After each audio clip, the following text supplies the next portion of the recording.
All right. What you were just hearing there was Hail to the King. The song is Gut Shot. This is Gigi. Welcome to the Rockstar Pro Podcast Network. This is episode 3 of Punks and Pinfalls. As always, I am joined by C-Dub. Hey.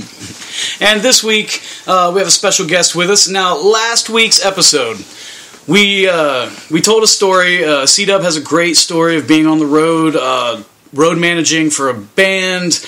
They're on tour in Philadelphia. They stop in to see ECW at the old ECW arena. And just by fluke, by accident, the main event was the famous Born to be Wired barbed wire match, Terry Funk versus Sabu. And our guest today was actually in the band that Chad was on the road with.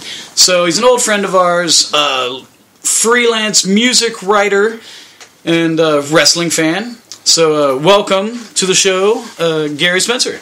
Hey, what's up, everybody? Yes, I was at that infamous Sabu versus Terry Funk barbed wire rope main event at ECW Arena, and the thing I remember most about that match was about halfway through the match, they're getting really bloody and torn up, and people were just kind of like, dude, stop, you know? I mean, it got to that point where it just got uncomfortable, and we were sitting on the aisle. At the end of the match, Tommy Dreamer's walking Terry Funk to the back, and Tommy Dreamer's telling us all, hey, stand back, and then he gets caught with the barbed wire himself. He's like, fuck, and he flings his finger, blood flies off. We're just like, damn, that was the most hardcore thing we've ever seen. I'll never forget it, man. It was awesome. That was a crazy night. And wasn't Al Snow on the card also that night? Or did he just come out? Because there's so many guys just came out for I think he just came out. Like, okay. The one other match I actually remember was Bam Bam Bigelow fought Spike Dudley. That's what it was. And he threw him out into the audience. Yeah. And, he threw him out in the audience. And didn't they bring him back? Yeah. They carried him back. And the crowd surfed him back.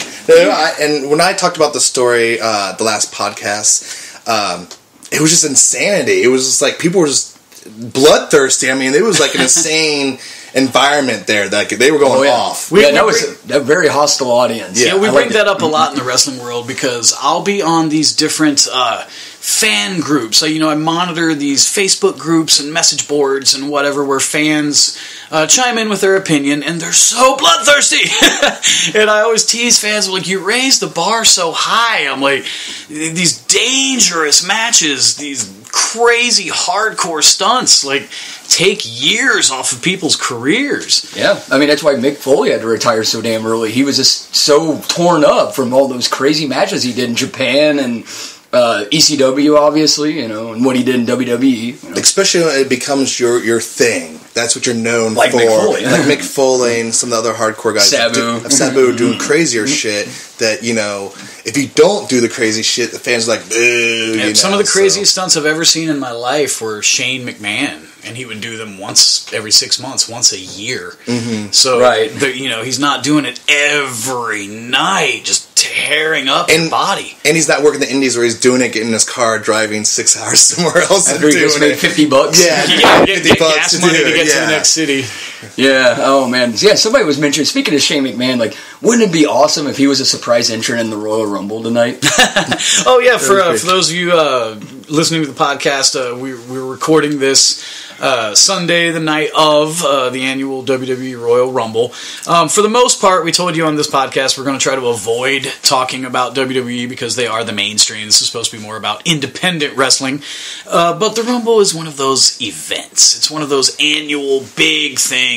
For me, I almost feel like outside of Mania, it's probably the biggest, maybe most important WWE pay-per-view they produce every year. Funner things to watch. It's always fun, yes. Yeah. There's always surprise entrances, and you might see some old legend come back out of nowhere to make a guest appearance.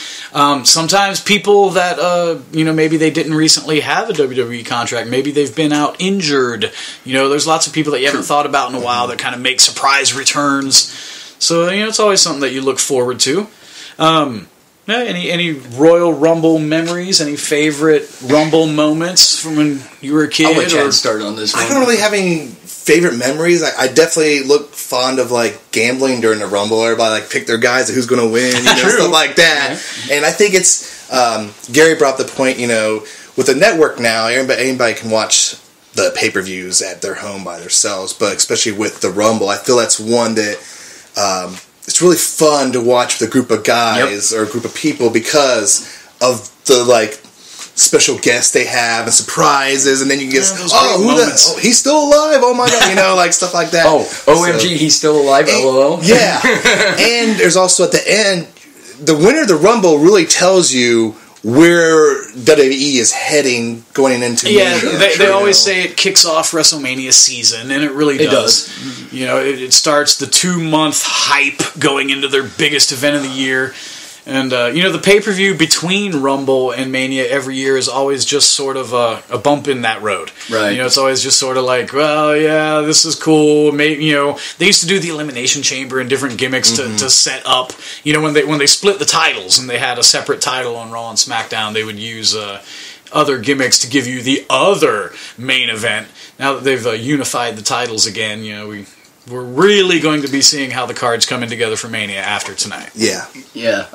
As far as I agree with Chad, I don't know if I specifically have any favorite Rumble memories, but it's always one of the pay-per-views I look forward to the most every year because, you get the surprise entrance and you really want to see who are they running with for the main event for the biggest pay-per-view of the year.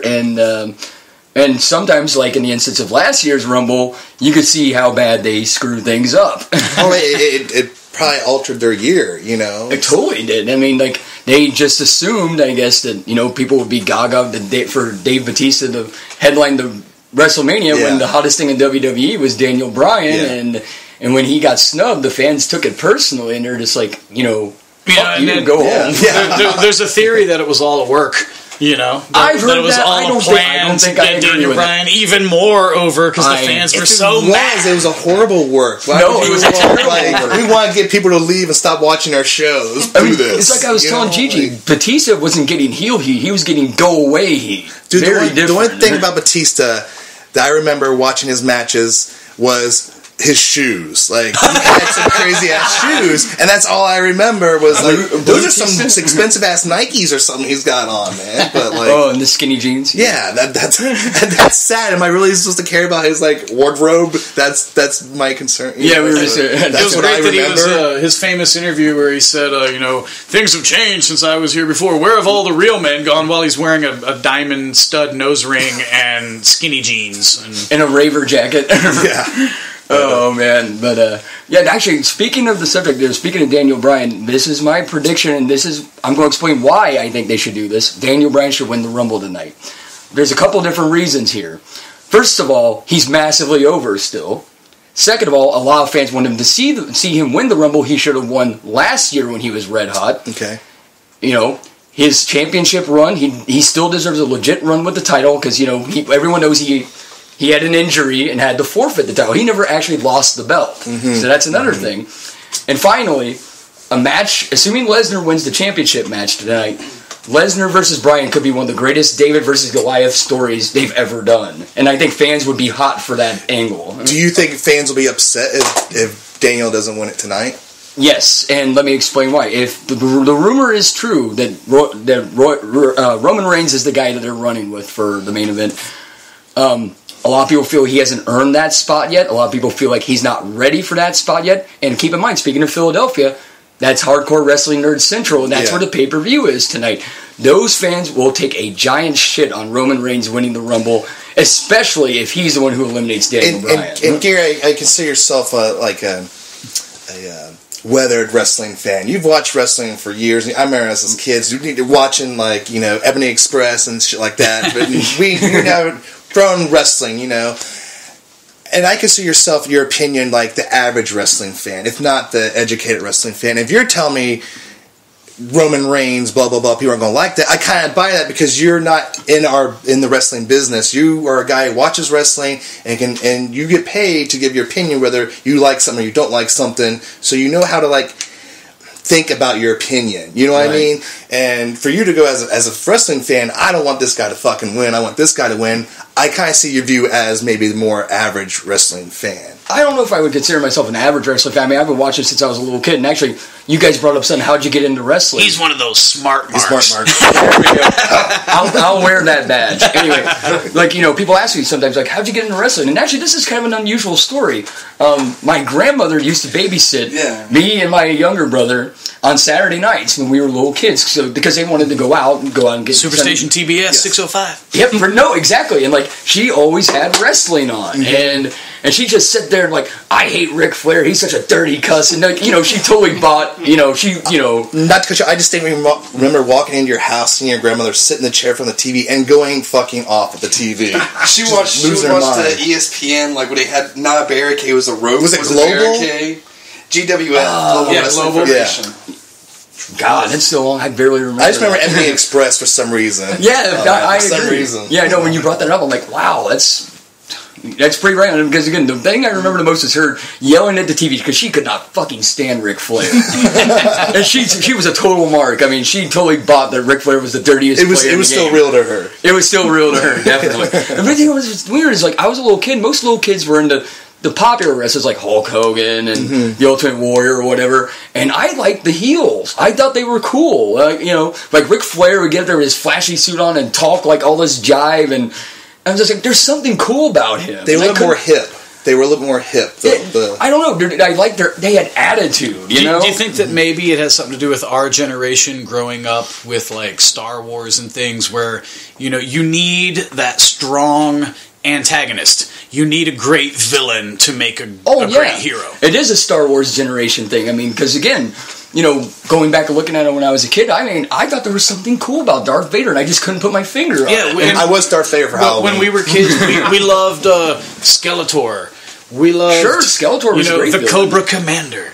Like they were like cool villains, and if they were entertaining, you'd get into the villain, and I think that translated in wrestling when sometimes the squeaky clean hero that plays by the rules is bland. Yeah, vanilla is the term. So you were more of a Flair guy than a Hogan guy. Oh, absolutely, man. I still think Ric Flair is the man.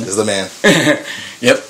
I read his. I remember I read his autobiography and just some of the stories he had in there, like his early days where he's hanging out with like Chief Jay Strongbow and shit like that. Like some of the guys like him have like all these crazy stories and they're so entertaining. They kind of lived the gimmick. Yeah, he did. He totally lived the gimmick. Before that, he was even kind of born out of controversy because it goes back to came from that orphanage in Tennessee that was connected to that insane asylum where they were having basically black market babies for adoption and parents. This is for an episode of Real Alien Talk. Hold on. Real Alien Talk running. How do you guys feel about Alf too?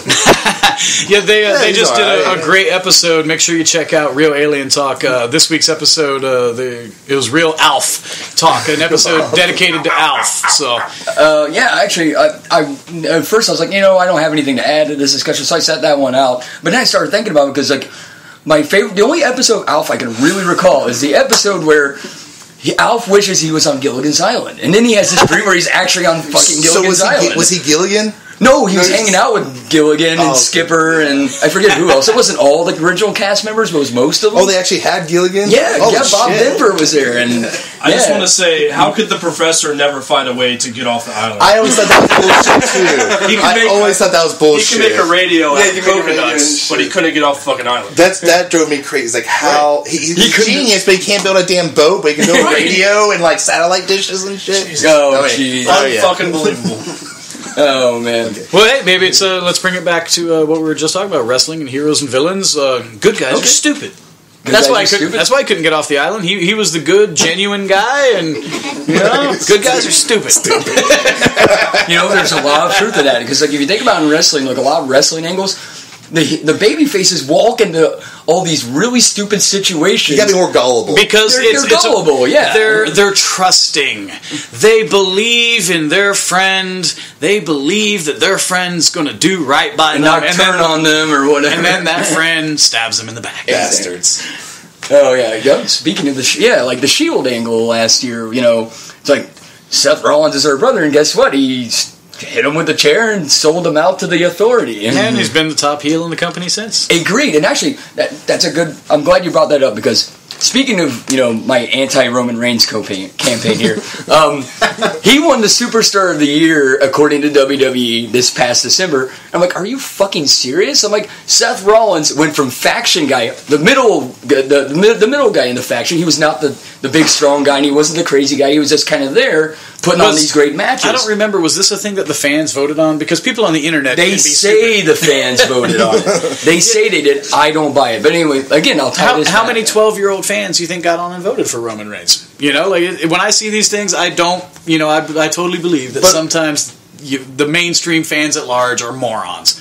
Oh, I totally agree. Because especially when you think about it, Seth Rollins has gone from the middleman in the Shield to becoming the top heel in the company in less than a year. If that doesn't scream Superstar of the Year, I don't know what does. Yeah, but the fans aren't going to vote for him. Oh, guys like you will. Smart asses like me. But the 9 and 12-year-olds are not going to vote for him. But I can't comment enough of how good of a heel Seth Rollins has become in this past year. It's insane to me. And then I hear all these rumors that Heyman's going to turn on Lesnar and side with Rollins tonight in the championship match. I'm like, Seth Rollins doesn't need Heyman. Heyman is a heat magnet for somebody who needs a heat magnet.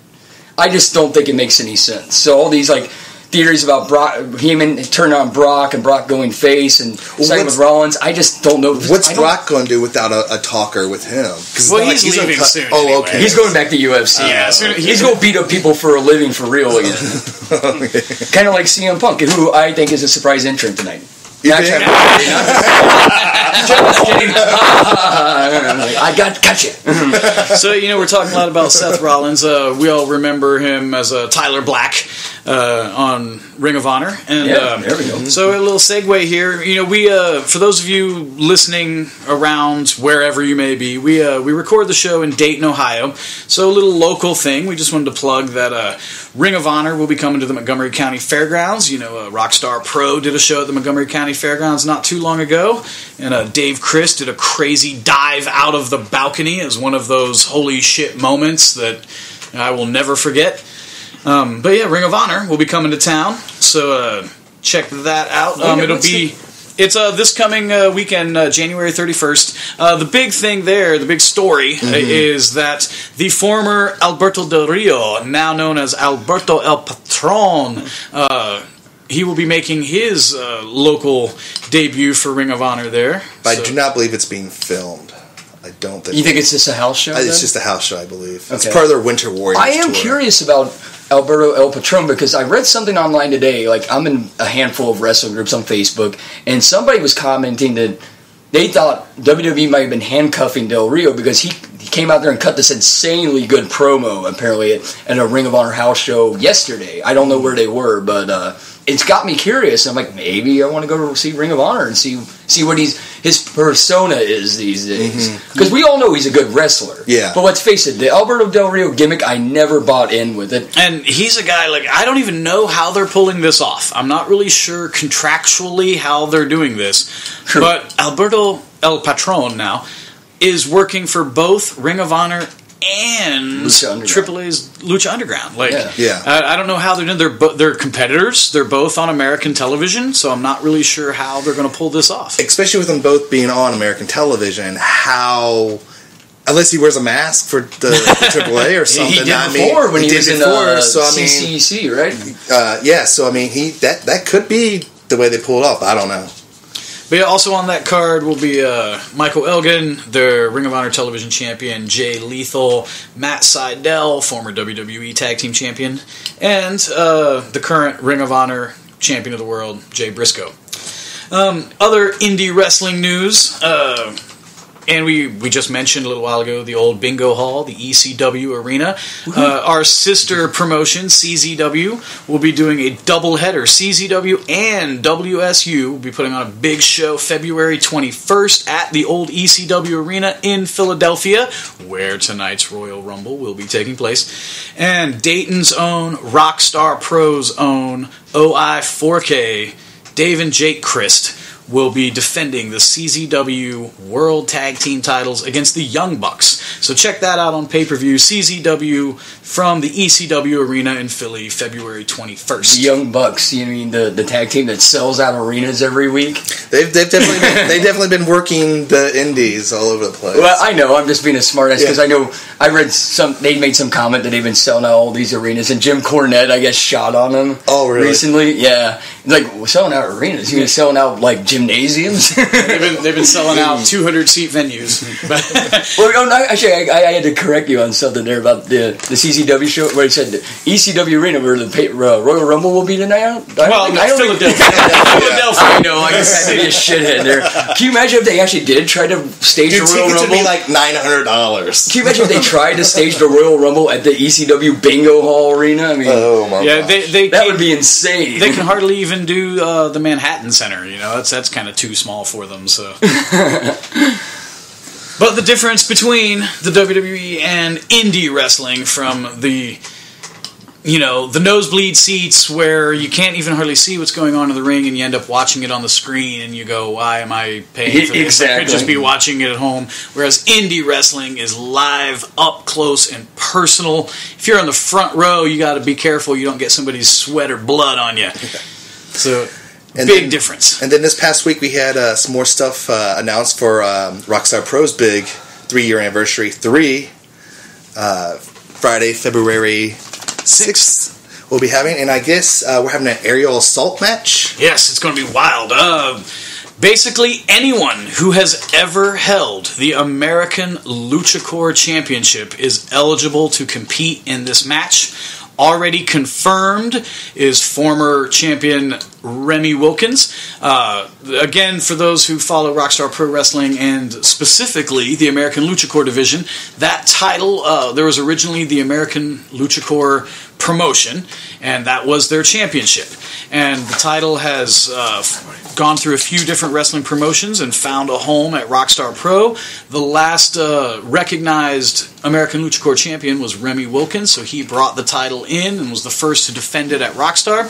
So he will be the first to challenge for it at the aerial assault match at 3, the third anniversary of Rockstar Pro Arena, February 6th. That's your next pay-per-view tape? Yes. Awesome. Yes. And if you're familiar with CZW and have ever seen an aerial assault match, it's going to be wild. And I'm real curious. I've been, talking to the boys and negotiating the contracts for that. And there's a lot of people. We just recently updated RockstarProWrestling.com, and there's a feature on there right now because Nate Wings is the new American Luchador champion, now a 2-time American Luchador champion. And if he is still champion come February 6th, he will be defending. But he has a title match this week against the man he took the belt from, getting his rematch for the title, Sick and Twisted Zach Spades. So whoever comes out of that match with the American Luchador belt will be defending it in this wild match at the pay-per-view. And if you go back and look at RockstarProWrestling.com, look at the feature on the title history, there's a lot of crazy names on there, and wow, any of them could be eligible to be in the match. So it's going to be real interesting to see who all ends up in that match. It's going to be wild.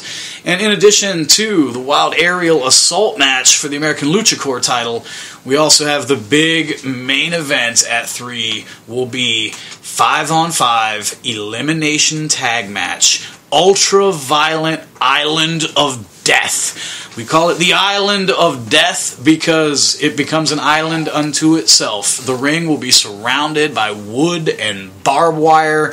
And death. Not for the faint of heart. So this is going to be a wild match. Team Hyde versus Team Christ.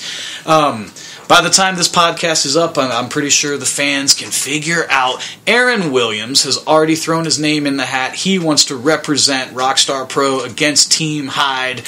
So it'll be Aaron Williams and the members of OI4K taking on Team Hyde. And because of working in the office, I am privy to know, I don't know if it's been posted on the internet or not, but I know of at least one member that's going to be on Team Hyde, and boy, fans, you're going to hate it. Yes. So we're waiting to see who all DJ picks for his team, and that will all be announced in the coming weeks. But Team Hyde versus Team Christ.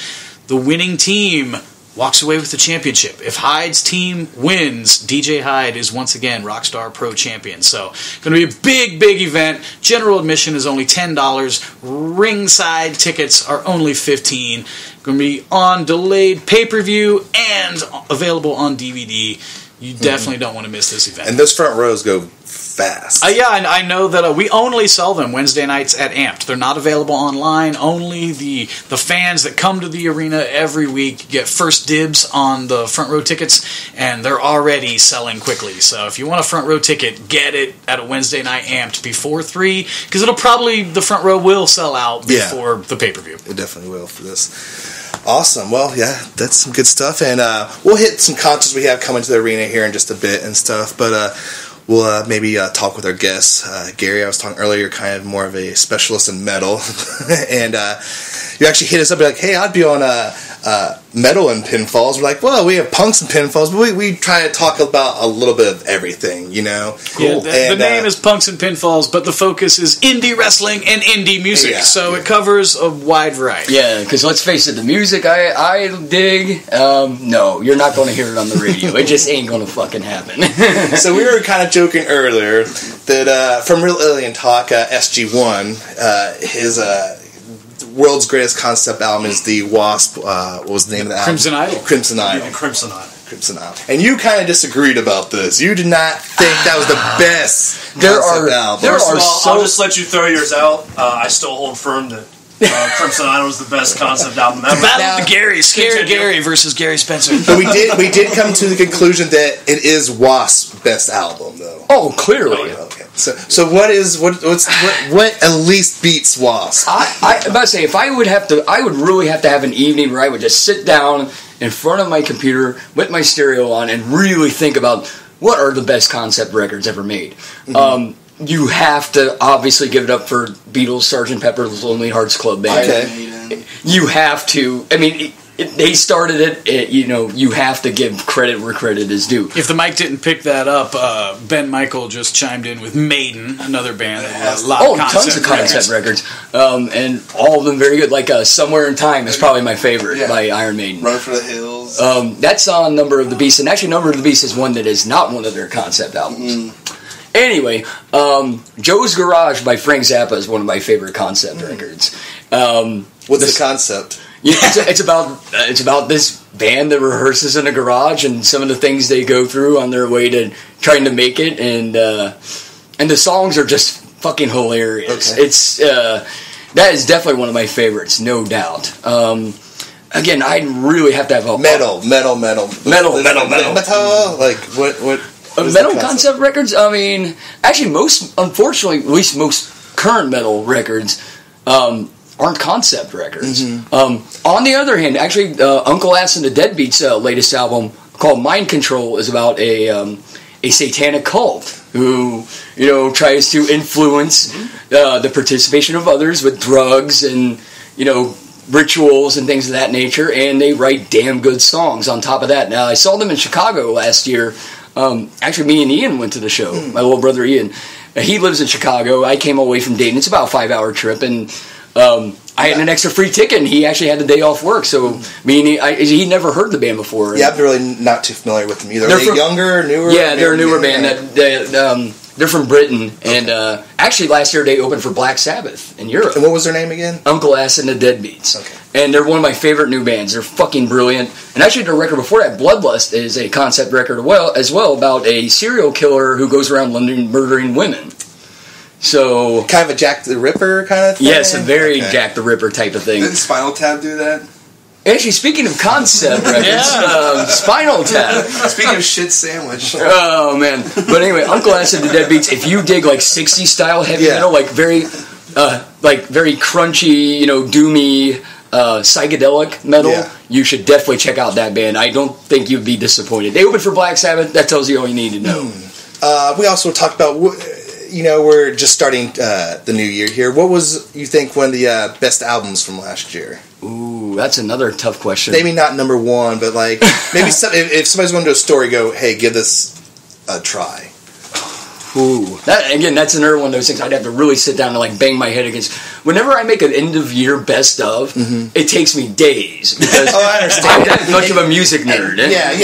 Yeah. But for you, like if I'm a metal fan and I'm looking for a brand new band or a band who had a great album from last year, get this. It's guaranteed. It's a good one. Oh, it's gonna be a slam dunk. Yeah. Oh God, yeah. I'm pretty sure that Uncle S and the Deadbeats record was from 2014. It might have came out in late 2013, maybe not. I don't keep track of that sort of thing. Like, when my job for Dayton City Paper, I get a lot of metal promos in my email. Hundreds. Dayton. All right. Gary's a freelance writer for places, and one includes the Dayton City Paper, a local art newspaper here. It's a once a week paper, and that's my main gig. And but anyway, I get hundreds of promos. I mean, I can't keep track of them all. And sometimes by the time I get around listening to them, they came out like months later. Yeah, I'm just like, so again, sometimes I lose track of when did that record come out? Is there a label right now you're saying that's kicking ass? Oh, yes, Rise Above Records. They're a British label. They've had bands on their label like Electric Wizard, who are fucking amazing. Uncle Acid, the Deadbeats have recorded for Rise Above. The Oath. I mean, they're very much like a more doom and 60s style heavy metal label. Like actually, the guy who owns it, Lee Dorian, is the front man for Cathedral. Oh, okay. So again, if you dig Cathedral, you probably dig a lot of the stuff on his very label. similar taste on his label. So what we're getting into there is actually my taste in metal. You know, I grew up listening to a lot of like the old thrash and that era, and a lot of modern metal loses me. A lot of what I call like stoner or doom metal is my taste. Yeah, I'm more of the sluggish, like slow, heavy. Yeah. When people find out I'm a metalhead, like somebody who doesn't know me, it's like, what are your favorite types of metal? I'm like, well, my two favorite subgenres are black metal and doom metal, or slash stoner metal, slash sludge, slash 60s style metal. So in your opinion, Gary, it seems like a lot of the newer, better metal bands, not even better, but newer, more kitchen eye metal bands are from Europe. Okay. Why do you think Europe is kicking America's ass right now on metal? You know what? If you think about it historically, per capita, Britain in particular and Europe has always produced the best metal. I mean, Black Sabbath were British, Do you think it's just those metal bands are more able to come up through the scene in England and America, and America just kind of... I think their market is less polluted. I think the industry is so corrupt, and money decides who gets on what labels and who gets television exposure and who gets radio time.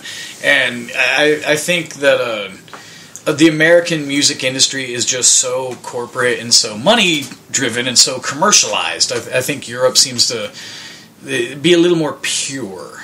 And this is something, I know this is going to be a sweeping generalization right here, but I've always been of the opinion that British people in Britain and Europe have better taste in music, and that just kind of goes back partially, because of things that Gigi just discussed, and let's think about this for a second. The Ramones, are often credited as being the godfathers of punk rock. Yeah. They're a New York City band. Nobody in America gave a fuck about the Ramones when they put out their first record and shit. I mean, yeah, they had a following in New York, but New York, people are a little more hip. Yeah, it took their first record 20-some years to go gold. Well, think about this. The first time they went to Britain, and they were treated like gods. How long have they been around?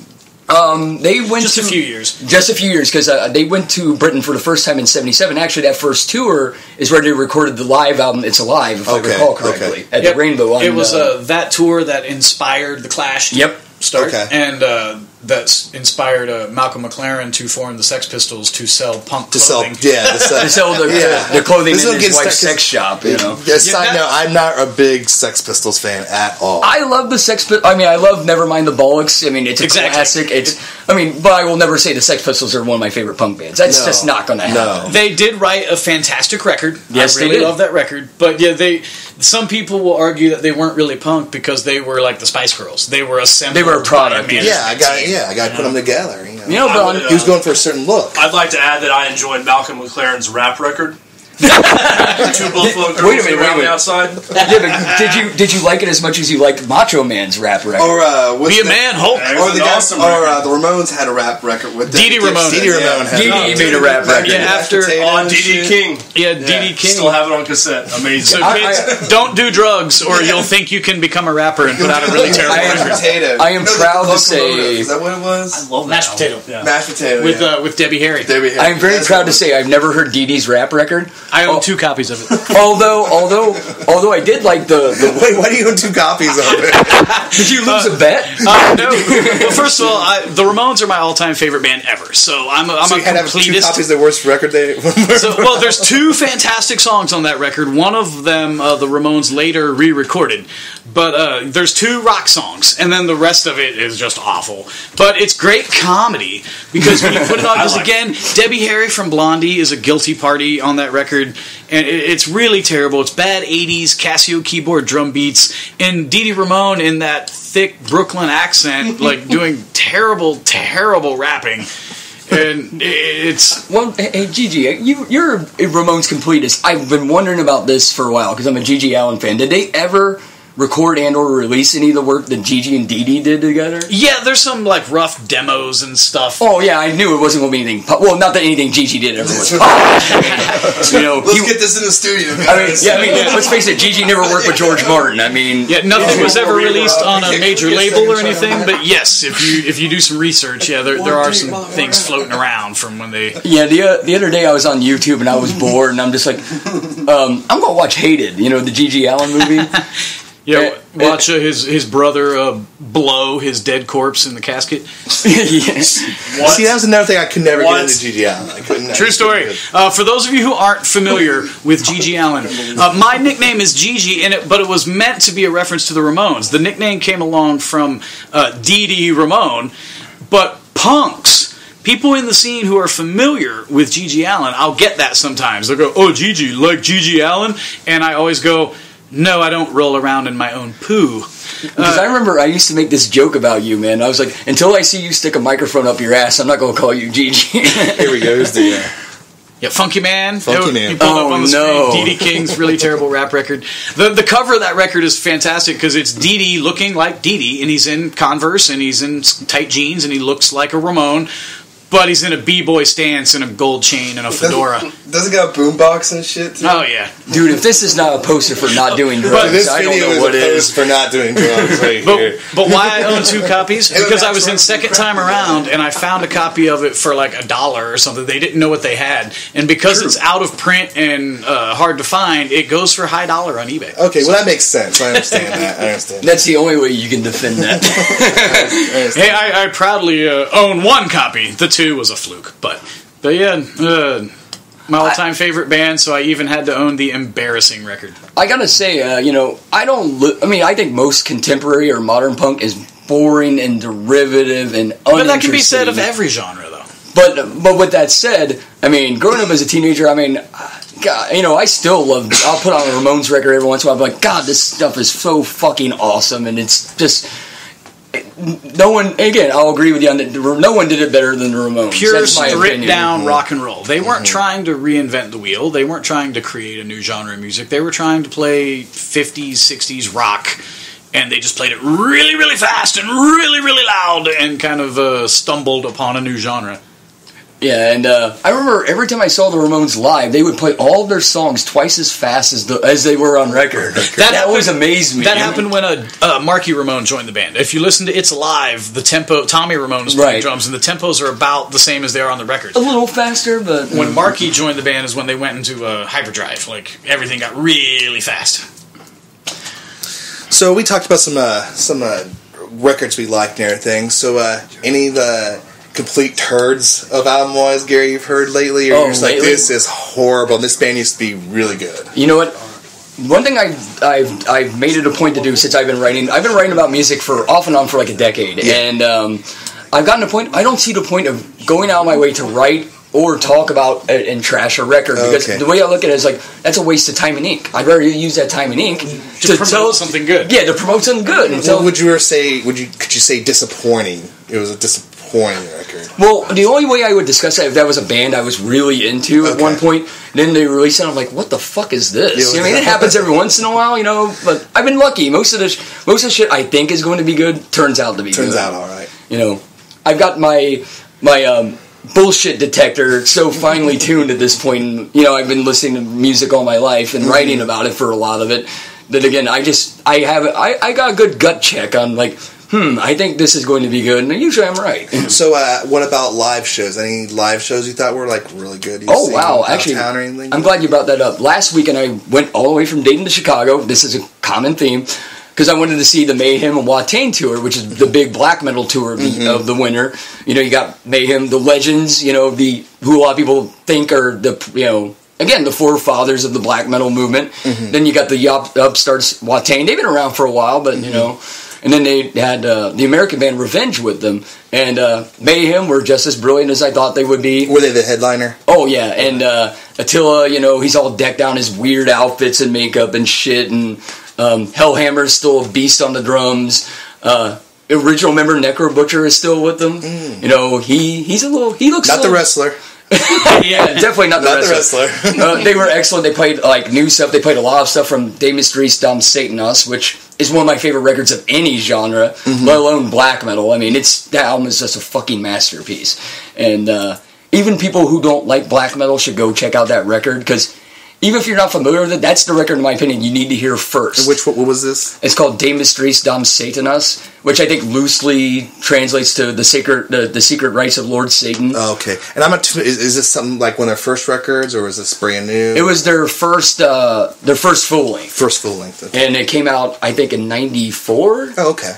Yeah, and actually, what a lot of people don't know about it is Euronymous, the guy who got murdered by Varg Vikernes, from Burzum, actually is playing bass on that record, along with Euronymous, who's playing guitar, even though the year before, he killed him. A lot of people don't realize that, but it's a true story. Did Mayhem also have the member that shot himself, and they put it as an album cover? Or who do I have it mixed up with? No. You're thinking of Dead. They never actually released any official recordings with Dead as the singer, although there's a reissue of Live in Leipzig where he's the vocalist. So the guy who killed himself's name is Dead. Yeah, his name was Dead before he killed himself. Okay. But yeah, the album you're referring to is a bootleg called Dawn of the Blackhearts, and I guess what happened was the night that Dead killed himself, Euronymous came in the house and he saw that. He's like, "Oh, so my roommate and lead singer killed himself." So he went to the grocery store, bought a disposable camera, and took pictures of it. And he posed a couple things in there, took some liberties. You can see his brains hanging out and shit. Only a church burning black metal from Scandinavia.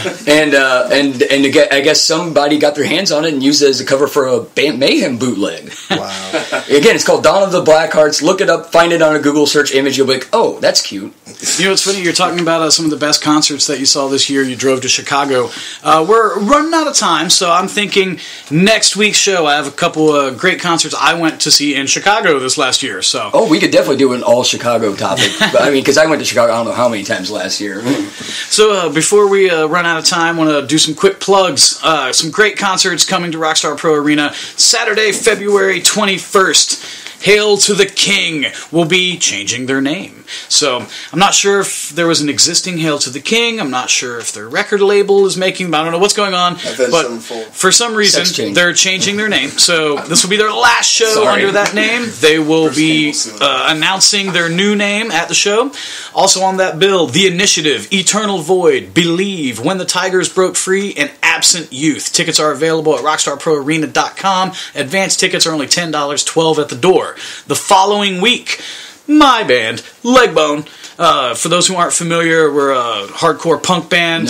Been around for 20 plus years. No, they do waltzes and accordions. It's like Lawrence Welk. It's like a boy band combo. Yeah, black metal. Also on the bill for that, Chub City, featuring Rockstar Pro color commentator Jake Neely. Call It December, pop punk band from Springfield, Ohio. Yerf, featuring Rockstar Pro soundman Bo, and Pariah, local rap metal outfit. 7 p.m. doors, only a $7 ticket.